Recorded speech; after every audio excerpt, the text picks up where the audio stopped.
right. Welcome to the virtual college exploration for all West Virginia students, sponsored by the West Virginia Association of Collegiate Registrars and Admissions Officers and StriveScan. Thank you for joining us. Just a few housekeeping announcements before we get started. You can use the Q&A button on your screen to type your questions to our presenters at any time. Your camera and microphone are turned off so the panelists cannot see or hear you. And this is just one of the many different sessions happening. So be sure to check out the full schedule at WVACRAO.org. This presentation is being recorded and will be available within about a week on the same website. That website again is WVACRAO. And now I'd like to turn it over to our presenters.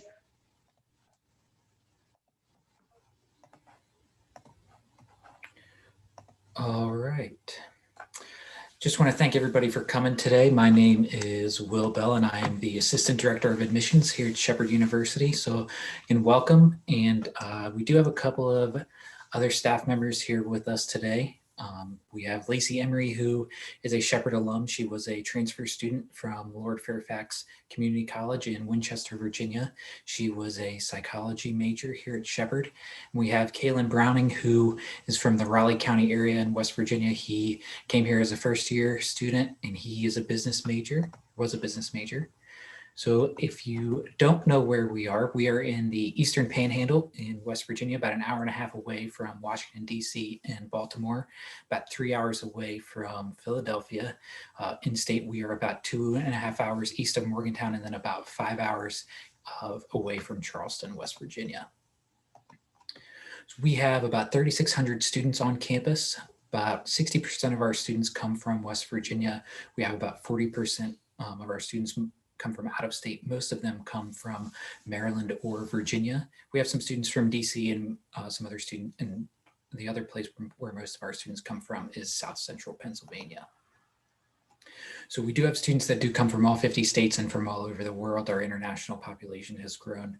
I like to say that we are big enough to where you don't see the same faces every day and you have a lot of opportunities to meet new people, but also small enough to where your professors will still know who you are. So even if you're in general education English course, your professor will still know you, and even 4 years down the road when it's time to graduate, they will still know you and still recognize you by who you are. We are a public school. We are a liberal arts college as well. So what that will give you is a well-rounded education. We have a core curriculum of courses that you'll have to take. Everybody has to take 2 English courses, a math, 2 4-credit lab sciences, some humanities, and some social science courses. Those courses will help you think critically, think analytically, give you some different skills that will allow you to transfer some of those skills and what you learn in the classroom to the workforce. So you can talk about, when your job interviews or in your internship opportunities, what you've learned and how those courses can help transfer those abilities that you learn in classroom into the real world. We have over 100 different majors on campus, ranging from nursing to business, communication, new media, art, English, you name it, and we probably have it. And even if we don't have a major, you can still kind of customize certain aspects of a program. So illustration is one that I will use. We don't have an illustration major on campus, but you can combine some art courses with some graphic design courses, with some computer science or some communications courses to create your own program. And at a small school like ours, you have that opportunity where if you go to a larger school, their 4-year course progressions may be a little bit more set in stone than what we can do for you, where we can customize a program for you. Average class size is 16. That may even get smaller as you get into your 300 and 400 level courses. You may only have a class of 12. Our student to faculty ratio is 14:1. So we only have full-time professors that teach our courses. We don't have graduate assistants or teachers assistants that teach any of our courses. Again, personal attention. So you're going to be recognized by your face, by your name, and not by your number. Our largest lecture hall on campus seats about 75 students, but every single time that I've seen a class in there, I don't think there's been more than 30 students in a particular course. So small class sizes and your professors will know you. Research Each course has some type of research component, whether it's research projects or internship that has an opportunity for research. You do get some research opportunities, and then hands-on learning. So because of our small class sizes, you don't ever sit and watch a professor do something. If you're in a general education biology or chemistry course, you will have an opportunity to do all the experiments in the labs and work with all of the equipment. We do offer some special topics courses. So one that we offer is in our environmental studies program, where they go out to Yellowstone and the Tetons in Idaho, and they camp for a couple of weeks and they walk around and they go backpacking. That course is offered, I think, every other year during the summer. It's a summer course. We also have some academic partnerships with the national parks and the National Conservation Training Center and a few other local businesses around us that you can do what's called cooperative education. So you can get credit for working for a company. It's not an internship. It's a kind of a secondary internship that you can get. It's a course substitution that you would have the opportunity to do. And then we do study abroad as well. These trips can be 2 to 4 weeks over the winter during a spring or summer break. Those are usually faculty led. So we do a trip through Europe, usually during the summer, where we go to Cuba. Now, a lot of the stuff that we are going to talk about today is under normal circumstances, so non-COVID circumstances. So this, the pandemic has kind of led us to do a couple of things differently, but we do usually do study abroad. You can do one of these faculty-led trips that's done in conjunction with a class, or you can go for a semester or for the year, and it's entirely up to you however long you want to go. We do offer an honors program for first-time in college students. These are the requirements: a 3.6 GPA, 25 on the ACT, or a 1200 on the SAT. So there is a little bit of a sliding scale. So if your GPA is over a 3.6, but maybe your test scores aren't quite that high, you can still be admitted into the honors program. The honors students live in Martin Hall, which is one of our suite style residence halls. There's some extra scholarship opportunities. Their classes are smaller. They do some different field trips and some different social events. We also have a scholars program if you're a transfer student.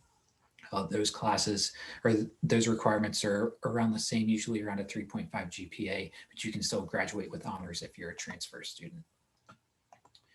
So let's talk about your career preparation. The whole reason that you're coming to college is to learn a career, major in a program that can help you get to where you want to be after you graduate. So each of these requirements are within specific majors. So internship. So if you're a business major, usually they require an internship. Not all majors require internships. Most faculty will encourage you to do them. But if you're in a biology or chemistry course, or even if you're in a psychology program, sometimes you might have a big research project that you have to do. But you can still do an internship that is done in conjunction with whatever research you're doing. Clinical rotations: if you're a nursing student, if you want to be a nursing major, you have to do a clinical rotation. We have several hospitals around us that our nursing students will do their clinicals at. Student teaching: if you're interested in education, student teaching, you teach usually in the last semester of your senior year, and it's pretty much all of your time. You're going to learn at the hands of a full-time teacher that's going to help you kind of learn the ropes of what it's like to manage a classroom. And then field experience: social work is the one that I will use there. If you're a social work major, you have to do several hours of field experience. I think their field experience requirements like 350 or 400 hours to complete their field experience course. Usually these will happen in junior, senior year, and they are for class credit or for certification. So how do you get there? So we have a career preparation, career services office on campus. They will help you with mock interviews, help you with your resume, cover letter, internship application. If you want to go to grad school, they will help you with your grad school applications. They usually do at least one career fair every year. They just had one in October, but usually under non-COVID circumstances, they're held in March, and they bring a lot of employers from around the area, whether they may come from DC, Baltimore, or local towards the Eastern Panhandle. You have an opportunity to meet these employers, hand them your resume, talk to them face-to-face, and either secure maybe an internship interview or maybe even potentially a job interview. We do also offer some pre-professional programs here at Shepherd. You see the ones listed here: pre-med, pre-dental, pre-pharmacy, pre-vet, and pre-law. We do have some agreements with the WVU School of Medicine, Marshall School of Medicine, as well as their pharmacy schools, Shenandoah's physical therapy program, and their pharmacy school, and the Penn State University School of Law. So for some of these programs, pre-pharmacy or pre-law, you spend 3 years at Shepherd, and then you transfer on to your other program, or to the other school where you get your doctorate in pharmacy. Pre-med, pre-dental, pre-vet, you're going to need an undergrad degree. So usually those degrees are biology or chemistry. We do have a MedStep program with WVU and with Marshall School of Medicine. It doesn't guarantee you a spot in their School of Medicine, but it pretty much guarantees you an interview for their program. You're going to have a dedicated advisor. They're going to help you do whatever you need to do, whether it's preparing for the MCAT, or the LSAT, whatever it may be in your pre-professional program that will help you get to wherever you want to be after Shepherd.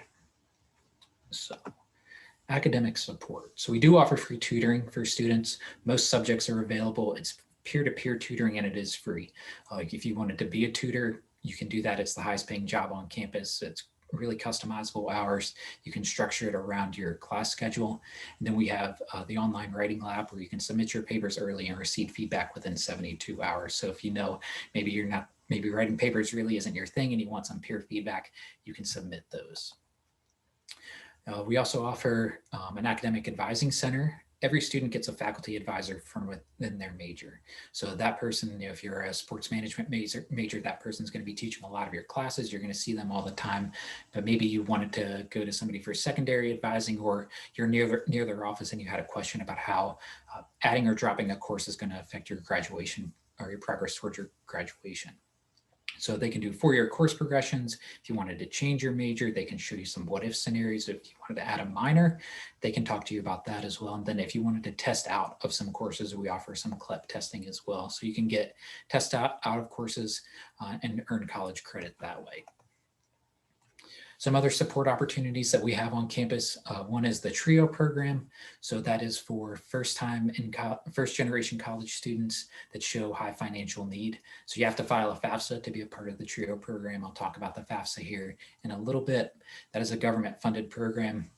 So as long as you are a first generation college student and you're and you show high financial need, you may be eligible for the TRIO program. If you're in upward bound, you may qualify for TRIO as well. If you don't qualify for TRIO, but you still want some additional advising support, there's the Shepherd Student Success Center. Part of one of those programs is the Shepherd Success Academy. That's somebody that's going to help you with some study skills, help you with time management, help you with your transition to college. If you have an IEP in high school right now, maybe you need some extended test taking or you need some notes for a class, we have accessibility support services. So as long as you have a documented disability, we can help you kind of get you wherever you need to be. Offer something similar to what you have in high school now. And then we also have counseling services on campus. If maybe you're going through a hard time, struggling with the transition to college, you can sign up for some confidential counseling appointments. You can go and talk to somebody on campus. Campus life. So we have over 90 clubs and organizations on campus, social and academic fraternities and sororities. Most majors or departments have their own academic interest groups, recreational interests, diversity, leadership, and engagement. And if you see a club or don't see a club on campus, then you're like, oh, I want to start this club. It's really easy to do so. You can go start the club. The best example I have of that is our women's lacrosse team. A group of girls wanted to play lacrosse. They really started this program from nothing, and now it's a NCAA Division II sport.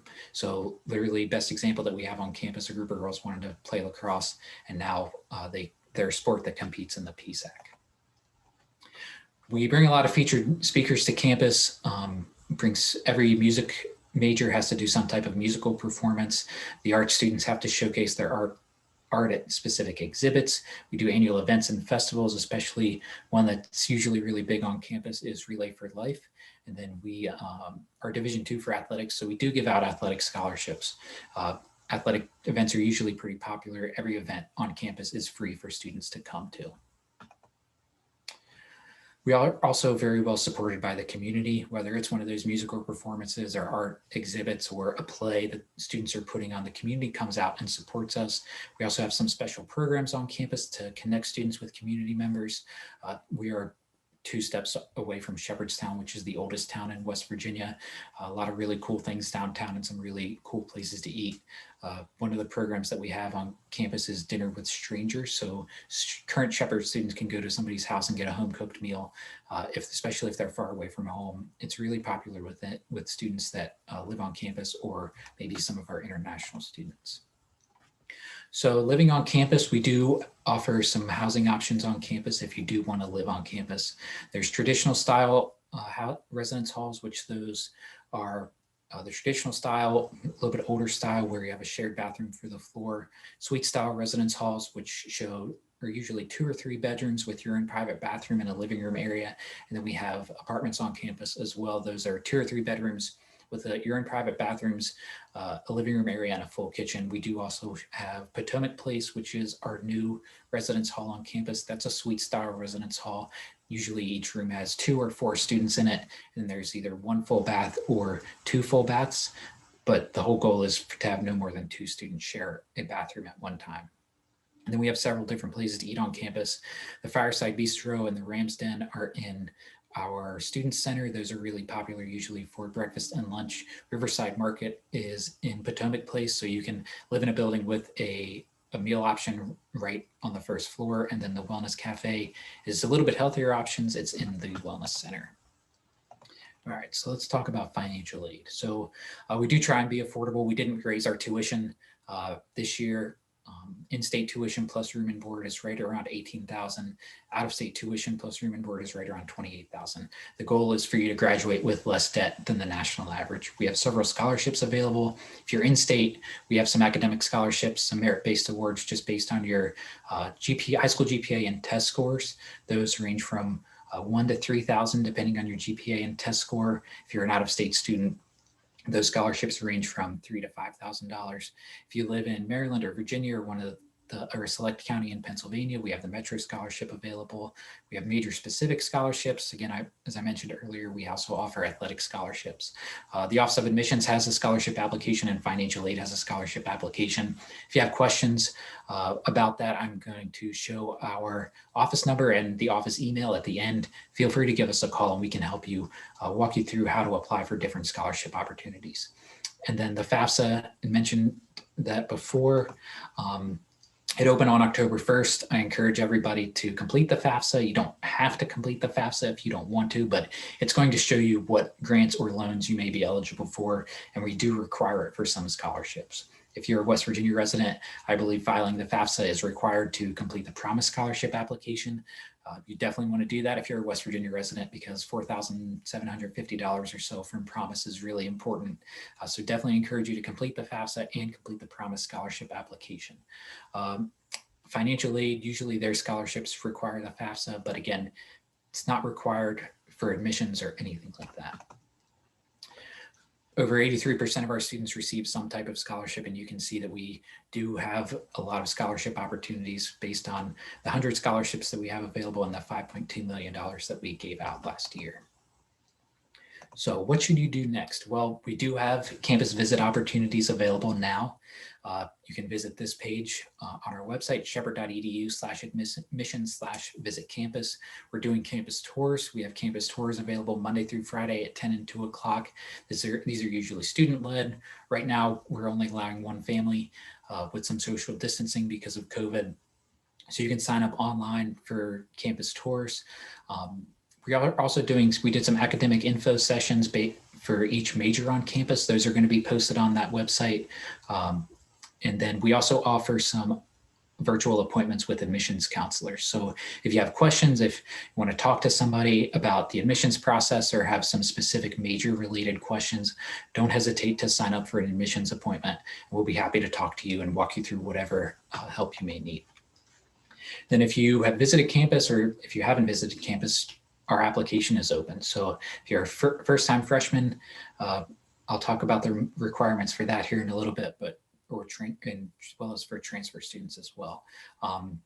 But you can apply. shepherd.edu/apply will take you to this page on our website.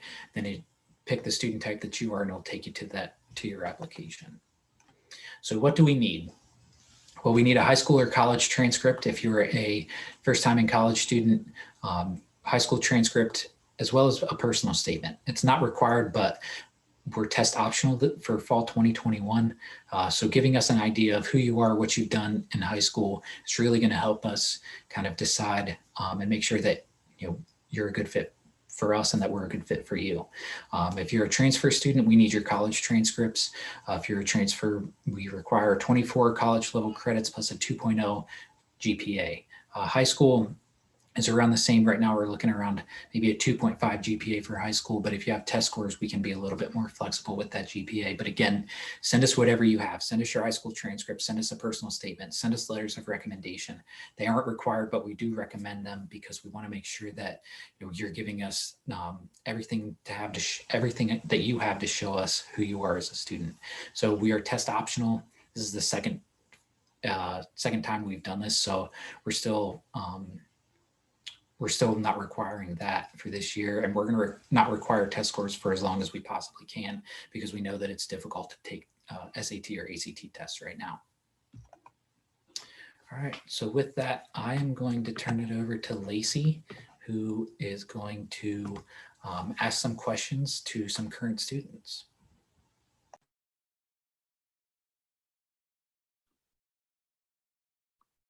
Awesome. Thank you so much, Will. Give me just a second.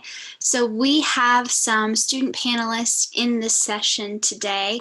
Alana, Marquez, and Kaylin, if you guys want to go ahead and show your video and turn your mic on. So we have some questions for you guys, and I might jump in and add my 2 cents where I feel it's fun and interesting.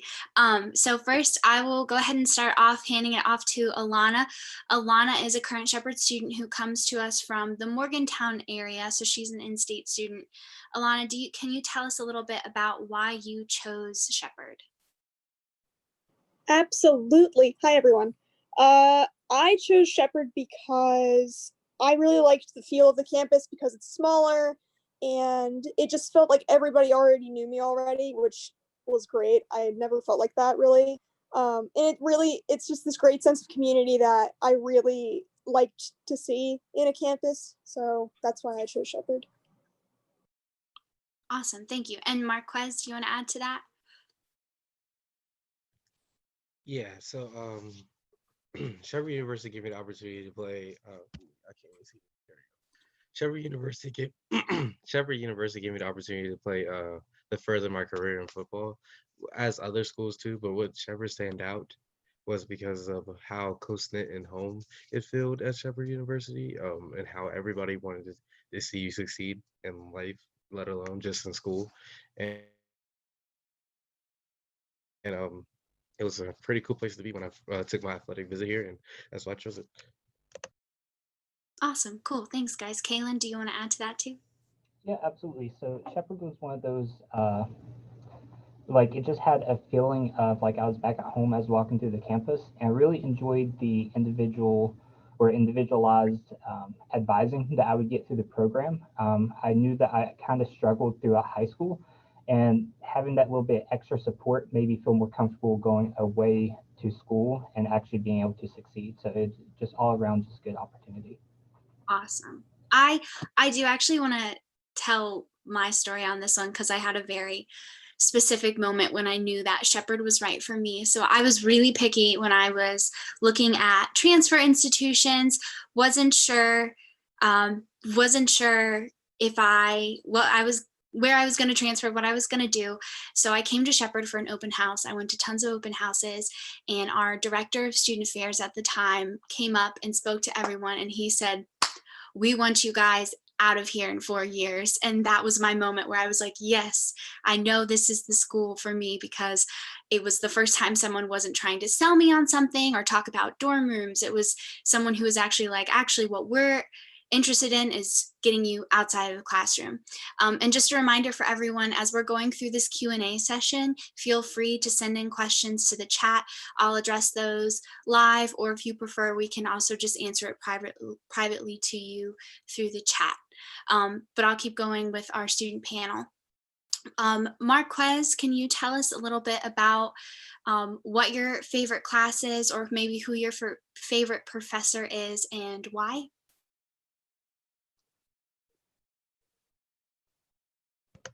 All right, so overall, my favorite class overall, because this is my second year here at Shepherd, my favorite class overall was my Bio 103 and 104 class. It was taught by the same professor. He got me through my first year. He was like a best friend to me. helped me through his class and other classes as well. When I had studies, office hours with him, we will sit there and have lengthful conversations about nothing, to be honest. Um, and he also, in class, he was very attentive to me. If he knew I wasn't paying attention, he definitely would have asked me a question.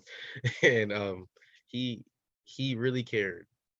Every professor at Shepherd cares, but he really cared about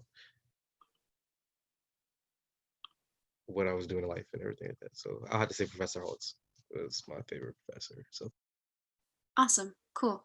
Alana, what about you? Sorry, I couldn't like unmute myself for a second. It was very weird. Honestly, I have so many favorite classes and professors. I know that sounds super cliche, but like, it's really hard to pinpoint it.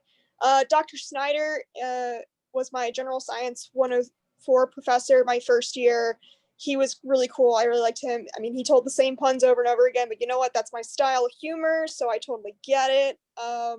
Dr. Elsie in the English department was one of my first professors for an honors English class, honors medieval literature.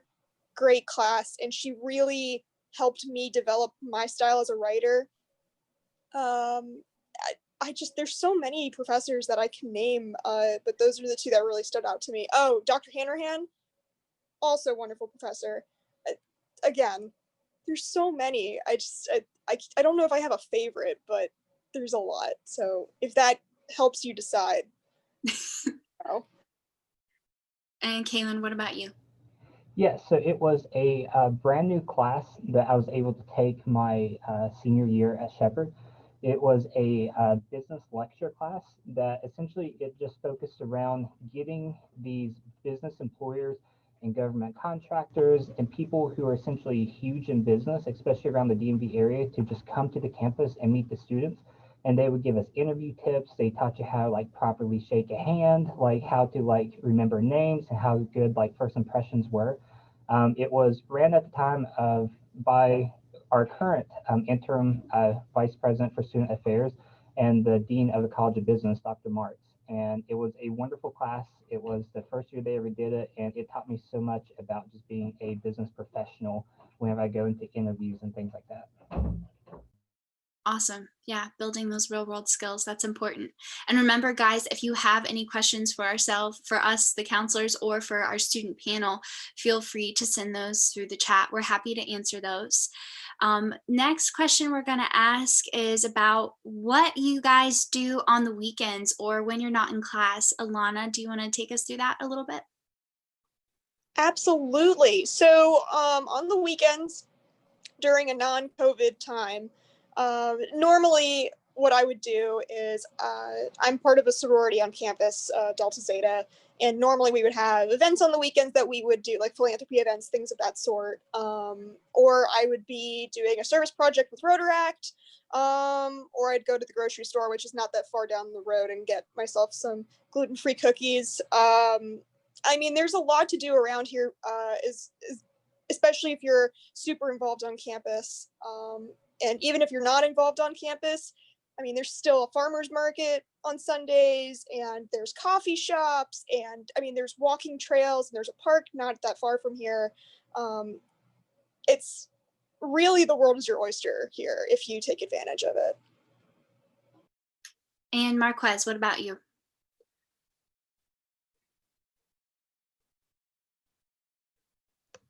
oh, do you say me? My computer cut out. Okay, cool. So what I do usually when I'm not in class, like I said, I play on a football team, so that usually takes up most of my time. But when I'm not there, I usually just chill with my friends. Everybody's so friendly, so it's easy to make friends, and you just usually just chill with them. Y'all find stuff to do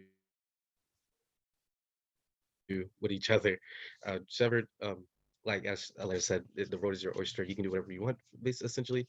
And but everything is a drives away. So if you wanted to go out, there's Hagerstown. Hagerstown has Valley Mall and all the shopping centers. And Charlestown has like what is that? If you're old enough, it has the casino if you want to go to the casino. But it's just what I usually do is just chill with my friends, to be honest. And if I'm not doing homework with them and studying, then I usually sleep. Awesome, thank you. So I will move over to the Q&A for a little bit to answer some of these live. So we had someone ask if we allow freshmen to have their vehicles on campus.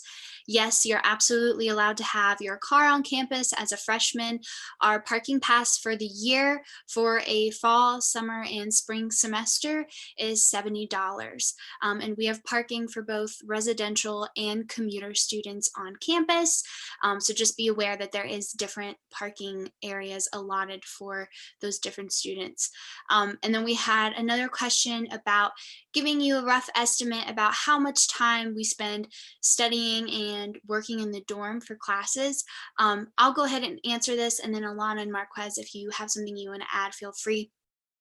So usually what I would like to do as a student, I like to set up my class schedule so that I had at least anywhere from 1 to 3 hours in between my classes, because I would really like to work on homework and studying right after I had a class when everything was still fresh in my head. That's when I would go either to the Starbucks, to the student center, or find a nice little spot in the library where I could hunker down and either work on study guides, studying for tests, things like that. So for me, usually I would spend anywhere from 3 to 6 hours per class of studying a week. And of course, that depends on how easy or hard the class is. Marquez or Alana, do you have anything you want to add to that? I mean, you're essentially correct with like how you did everything. I normally, like you said before, like if it's a pretty hard class, I spend more time studying versus a class that's not as difficult. I mean, I still study for it, but I don't study as hard for it. And I try to leave some time during the day so that I'm, have some time to relax and hang out with friends, because studying all day, every day is really not good for you.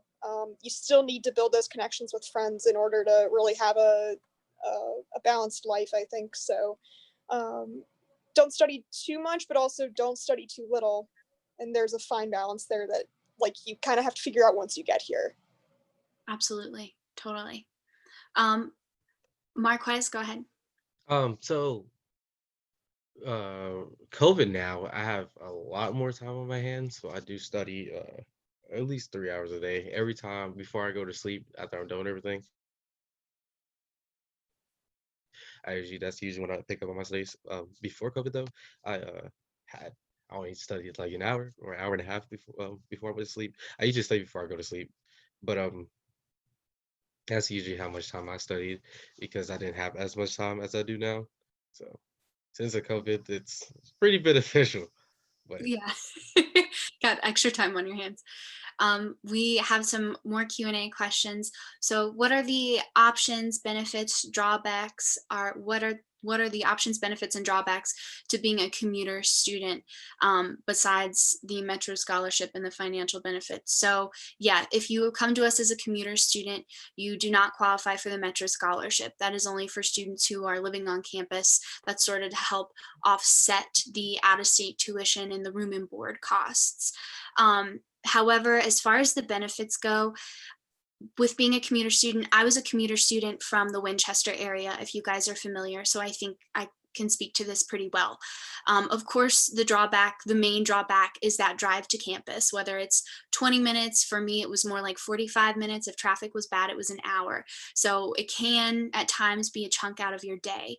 However, I honestly, that was the only drawback. For me, I came to Shepherd as a transfer student, and I thought I would be one of those kids who would go get to class and then go home, because I was working a job on campus. I was working 2 or 3 jobs off campus. So I really didn't think that I would have a lot of time on campus. But by the time I left Shepherd, I ended up doing faculty research.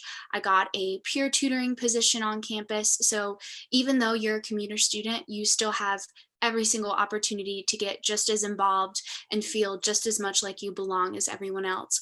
We have a commuter lounge on campus for our commuter students, so there's a space for you to nap. I nap there all the time. There's a kitchen for you so you can have lunch, cook food. We make a lot of accommodations for our commuter students, and Shepherd has a pretty high commuter student population. So if you ever feel like, oh, I'm the only one who's working and going to school and driving all this way, you absolutely are not. I had a lot of friends who were working as professionals in their field, and they were also coming to campus every day and getting their classwork done. So I think there's a lot of solidarity in that fact too. And of course, you save time by commute, or save money by opting out of that room and board. So I mean, I think you can get just as much out of the experience from being a commuter as a residential student. Will, did you have anything you wanted to add to that? Yeah, I agree 100% with everything that you said. And ultimately what it's going to come down to is, how involved do you want to be? If you want to be involved, then being a commuter is not going to hold you back from being involved. You can still, participate in a sorority, attend anything that program board hosts. Program board is our student-led organization that puts on all of our events on campus for students. You can be involved in that. You can be an athlete. You can do anything being a commuter. Nothing is going to hold you back. So it's all really up to you and how much you put into whatever it is you want to do. So, and this is the case with any college you go to, not just Shepherd. Whatever you put in is what you're going to get out. So the more you want to be involved, the more you can be involved, and being a commuter isn't going to limit you. Totally. Yeah, I absolutely agree with that. Another thing I saw that someone had asked about the gym. We do have a wellness center on campus. Beautiful gym area. If you ever come to campus for an in-person tour, you will get to see that. So they have cardio equipment, weights, they have stretching rooms areas. They typically, in non-pandemic times, they offer classes like for yoga, cardio, Zumba, they do it all. They also have a really nice pool in there with lanes. So if you are a really intense swimmer and you like to do the laps back and forth, they also have a free swim area. So yeah, the campus gym is really nice. And if you're a commuter student, you can keep a locker there. So you can come to campus, work out, change, and keep clothes and all that kind of stuff on campus. Next question, is everything spread out as far as classes and building wise, or is everything relatively close for walking distance? So if you've never been to campus before, we have two sections of campus. There's East Campus, which is the primarily academic side. That's where a lot of the classroom buildings are, where the library is. Yeah, Will's circling that for you. And then there's West Campus, which is the primarily residential side. So if you see those sort of Y-shaped buildings, those are Shaw and Thatcher, are freshman dorms, and then the big L-shaped building sort of in the middle there is Potomac Place. Those are our new dorms. And then right next to that, there's a slew of buildings. Those are our Westwood suites, which are our suite style dorms as well. So I can speak to this pretty well because I walked across campus all the time, from the very end of the west side of campus where all the dorms are to the very end of East Campus, which is Whitehall, which a lot of our classes take place in Whitehall. It's a 10-minute walk. And I'm pretty short. I have little legs, so I made good time on that walk. But we also have two buses that run across campus in either 15 to 30-minute intervals. So if you are not looking forward to that walk and you want to take the bus, just make sure you plan ahead and you're at a bus stop on time. But those are running constantly. So getting across campus usually isn't a big deal. I was in pretty good shape when I was walking across campus all the time. And then as far as commuting from the Winchester area, I see that you got my email there. So definitely reach out to me. I had such a positive experience being a commuter from Shepherd. So I'm happy to add more detail to that privately. And then let's do another round of questions, and then we'll keep that Q&A open up for you guys. Oh, I see another one. Okay. As a freshman, are you required to stay on campus and live in dorms?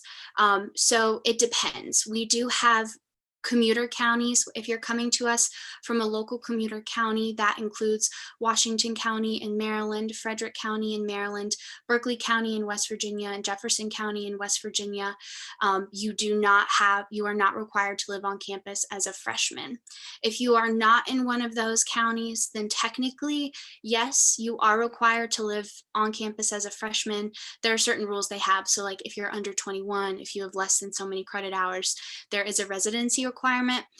However, I was under 21 when I came to campus and I wasn't living in a commuter county. They do have a appeal form that you can fill out basically to say, hey, I plan to commute to campus for this reason, for this reason, for this reason, and then residence life will go through an approval process. So even though there is a residency requirement, you can do the extra steps to get approved to commute to campus if that is the preferred way for you. And then we'll do one last question here I'll go ahead and start with Marquez. Marquez, how do you get involved and stay involved on campus?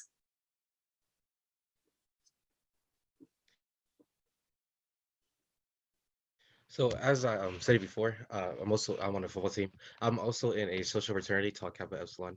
I got involved in campus really was before COVID. The freshmen's, I'm pretty sure the week after they arrived, we had an involvement fair where all the clubs and organizations got to advertise themselves, and that's where I walked around, and that's when I found about Teak, and that's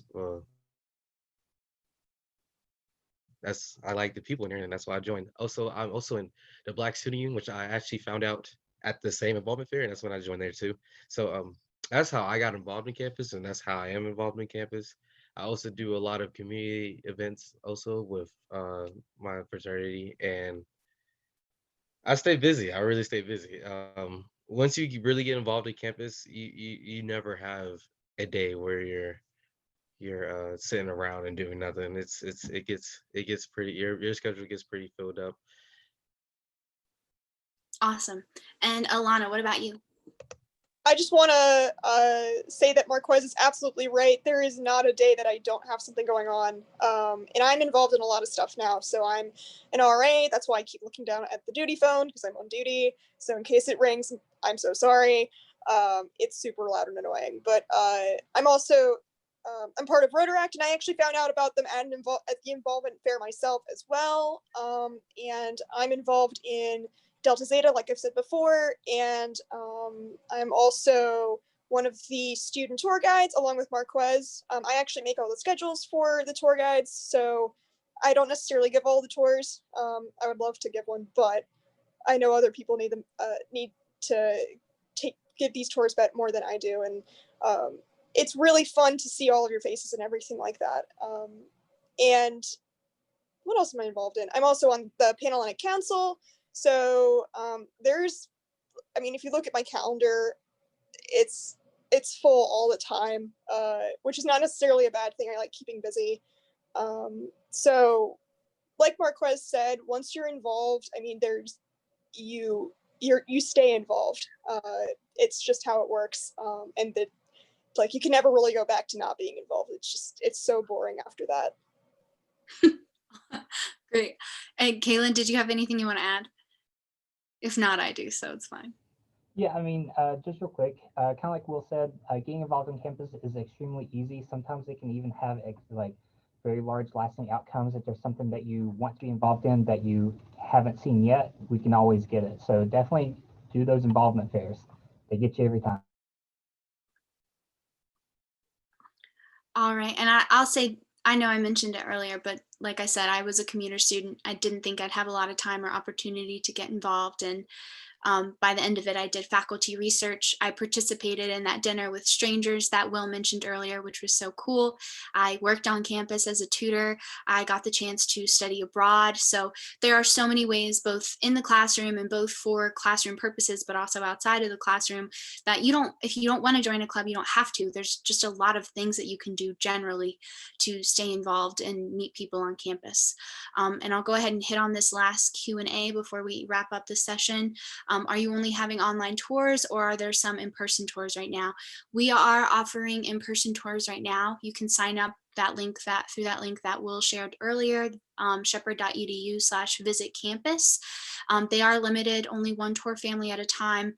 If there are no available tour dates open, we are working on opening those into December and January. And we are also working on building our virtual tour so that you can have a fully immersive 360 view of all the major academic buildings and residence halls. So if you're not quite comfortable or ready to come to campus in person yet, then check out that online tour or be on the lookout for that virtual tour we're building. And then I will go ahead and pass it over to Will to wrap us up. Thanks, Lacey. So again, just want to thank everybody for coming out today. I want to thank Alana and Marquez for coming out today and helping us do this presentation. If you have any questions, feel free to give our office a call. Our phone number is 304-876-5212. Our general admission email is admission@shepherd.edu, as well as you can send us that and we can help you out as best we can. Again, if you want to visit campus, shepherd.edu/admission/visit campus. We'll be happy to host you on campus.